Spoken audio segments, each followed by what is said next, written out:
Ever since the OnePlus 5T launched in just a single shade, Midnight Black, we've been expecting more colors to come out of the Chinese firm. That's now come to fruition with the introduction of the limited edition Sandstone White OnePlus 5T.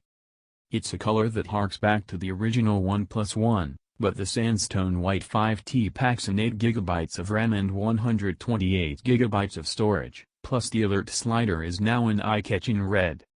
The color scheme does give the handset a Stormtrooper-esque look, which is no surprise considering it's exactly the same color scheme as the special Star Wars edition of the phone that OnePlus launched in India towards the end of 2017. All it's missing is the Star Wars logo on the rear and custom wallpapers on screen. Elsewhere it's business as usual, with the same 6.01-inch Full HD display, Snapdragon 835 chipset, rear fingerprint scanner, face unlock, dual rear cameras, 16MP front snapper and a 3,300 mAh battery.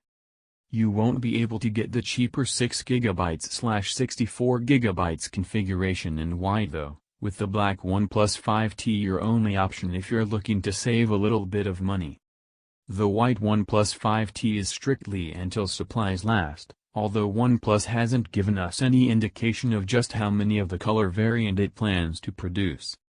The Sandstone White OnePlus 5T price is the same as the black version, at $599, £499, ensuring it keeps its affordable flagship price tag and goes on sale on January 9 at 10 a.m. GMT in the UK and 10 a.m. ET in the US.